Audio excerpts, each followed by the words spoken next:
Fans and YouTube fans of DX Engineering, it is Tuesday afternoon and it is time for Tuesdays with DX Engineering. Today we have George, K3GP, from the DX Engineering Sales and Support Team. Hello, George. Good afternoon, everybody. And George, it is that time of year when we're thinking about antennas and we're thinking about getting things ready for the fall and winter season. But before we get into that, there is a project that DX Engineering has gotten 100% behind, and I want to make sure that we let everybody know about supporting the bill that is in Congress right now.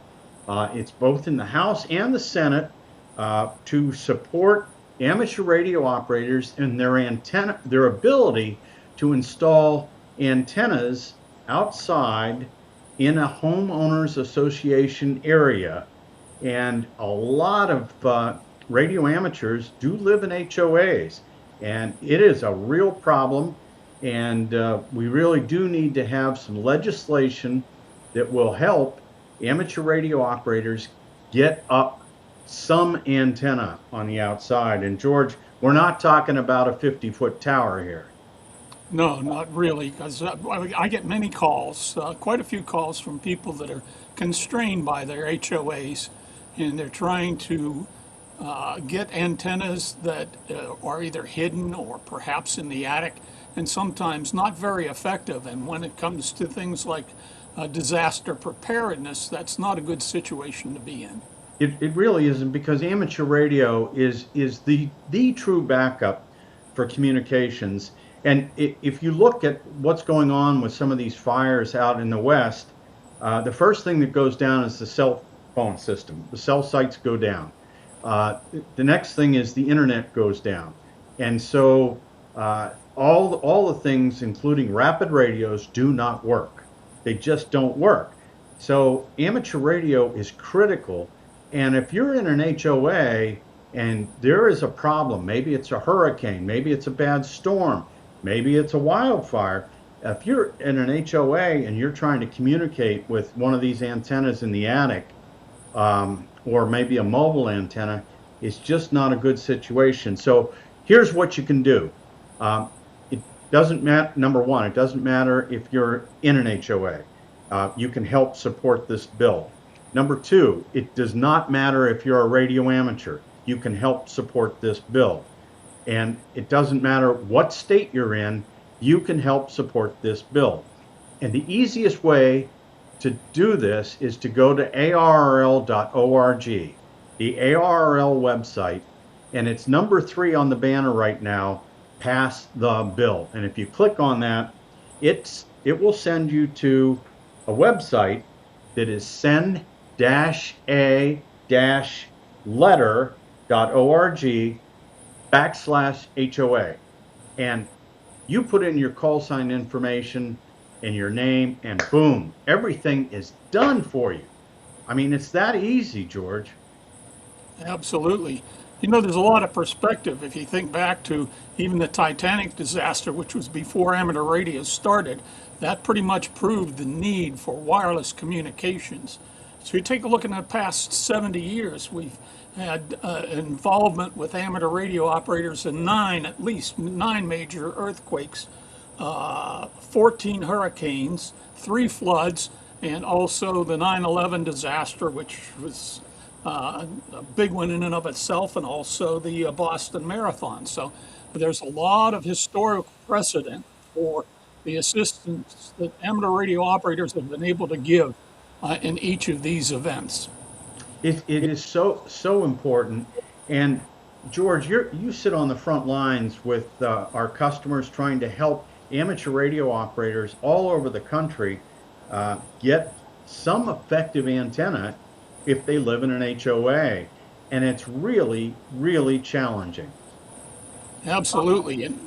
And I've run into a few cases where, for instance, a suggestion would be to hide a vertical antenna in a flagpole, and the HOA shot down the flagpole. I'm not sure that's legal, but there's at least one customer I'm aware of that ran into that. Yeah, and you hear all these stories. It's very frustrating. I was at the ARRL forums the last couple of weeks here at Ham Expo in Boston and down in Huntsville, Alabama, and a lot of ARRL members, amateur radio operators, are just simply frustrated beyond all frustration with the HOA restrictions. So you can always call into DX Engineering for help with your HOA situation, but the best thing that could happen for this hobby is if this bill passes. And the more letters of support that are sent to the senators and the representatives, and it would just help our hobby. So do everything you can. And George, I'm so glad that you're helping hams that are frustrated with this. But let's talk about an operating activity that's coming up this weekend, which is the Worldwide Digi Contest. And you can go to www.digi.com and get all the rules and all the stuff. This is co-sponsored by the WWROF and the Slovenian Contest Club. George, this is a big, major event on FT8 and FT4. Absolutely. Those newer modes have become quite popular, and you can be very productive with those modes and make plenty of contacts. And it doesn't take big power, doesn't take big antennas. And the great thing about this contest, which is 48 hours long this weekend, is that there is lots of DX on, a lot of rare DX is on for the activity period, George. This is true, and sometimes even a short-term operation in these type of contests can get your country count up pretty high. It can. And then, George, I know what's coming up in September is your favorite contest, and that's at the end of September, and it is the Worldwide RTTY contest. Tell us a little bit about Worldwide RTTY. Well, that's a 48-hour contest. I've had the privilege of operating it from a number of different places, including K3LR, also down at in Bermuda with a couple of fellow contesters, and you have a great time. And certainly that gives you an opportunity to really get a lot of QSOs up, and a number of them will be quite rare. Yeah, so you've got two really good digital type contests that are coming up, and you can have a lot of fun in there. I want to go into the chat room, George, and see who we have. We got X-Ray Echo 2 Zulu Zulu on today, and let's see, looking for call signs. Oh, down in Tennessee, it's Kilo Kilo 4 Echo Kilo Kilo, and let's see, who else do we have on here? Looking for call signs. So Donnie and Jason, if you've got a call sign, even a GMRS call sign will do. George, I just signed up to get a GMRS license. So what the heck, let's get another license.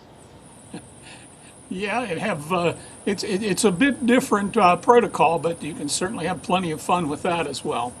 Oh, it's tremendous. There are 300,000 licenses on GMRS now. And there's lots of activity. There's repeater pairs, simplex frequencies in the 462 to 472 band. And so I'm looking forward to experimenting with GMRS. There's a lot of hams on GMRS as well. And of course, we have a lot of GMRS equipment, and of course, coax and antennas, radios. So if you're looking for GMRS, we got your stuff right here at DX Engineering. So, whether it's amateur radio, even broadcast stations, cellular systems, governments, military, we're your go-to place for all the communications gear. George, how about just a customer story that you might have from a recent customer that called in? Oh, wow. There's a number of them, but certainly one of the more interesting ones I had was from a a teacher, a school teacher here locally, and he was looking for assistance in finding Morse code keys to teach code to students. And turns out I've been able to hook him up. We found some of the old military spec brass keys that will hold up for the next 100 years, and got those over to him to help his class out. No, that is a great thing, George. And you just never know who's going to be on the other end of the phone when they call in, and what we can do to help them have more fun with the best hobby in the world. Back to the chat room. It's John, Kilo Fox 6 India is on from California. John is one of our amplifier repair guys. It's one of the KF6i. And then if we go down to Kilo 6 Queen Sierra X-Ray is also on from California. And look, he's got his GMRS call up there. Whiskey Sugar November Queen 788. And I you know, it's $35 for the GMRS license. I really think they need to have a vanity program for GMRS. You know, it could be a real moneymaker. I don't know, could be.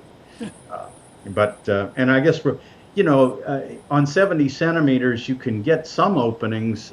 You can get some tropo ducting and in some of the other things, but you're not able to run a whole lot of power. You know, 5 watts, 10 watts. The repeaters can run 50 watts, but it is a brave new area. And so, again, we have lots of equipment for GMRS here at DX Engineering. And if you don't find what you want, let us know. You know, give us a call or send us an email, dxengineering@dxengineering.com. So, George, are you going to spend some time in the Worldwide Digi Contest this weekend? Yes, I plan on spending a fair amount of time. I've got a couple of family commitments that will get me away from the radio for a while, but I plan on being there. Well, that's great. And, you know, conditions this time of the year in the Northern Hemisphere do tend to get better as we get closer and closer to the equinox. And so, you know, just be patient with conditions. You never know what you're going to get, and could be really good, and you don't want to miss it. So great activity period. And there's tons of Parks on the Air guys, just every day. Parks on the Air activations. It just amazes me how much activity there is with Parks on the Air. And of course, these high activity periods with these contests are really good. George, thanks so much for coming on today, and thanks so much for what you do. You're quite welcome, and it's good to meet the people that have checked in here. All right, and thanks to all of you for watching. I got to meet a lot of our YouTube and Facebook fans at the events these past 2 weeks, and it was always nice to see the people that are behind the chat room and the people that enjoy watching these live events. And if you have a suggestion, you can always email us, and we'll do our best. Make sure you check out our blog, the DX Engineering blog, on allbands.com. On allbands.com, and there are new blog posts up there almost every day, and we have some of the best blog writers like Violetta, KN2P, Katie, KE8LQR, Bob, W9KNI, Ward, N0AX, WG8X. We got all these great blog writers, and they're writing on all sorts of interesting topics, and you can learn a thing or two on allbands.com. And don't forget, right now, go to the ARRL.org website, click on Pass the Bill, and send your letters. It takes less than 60 seconds to do it, and you'll be glad you did. And when you do it that way, your letters are directed to the right Congress people for you. It's automatic. It's just great. So thanks, George, and thanks to all of you for watching. Hope you had fun. Get on the air and have some more fun with the best hobby in the world. Until next time, 73 from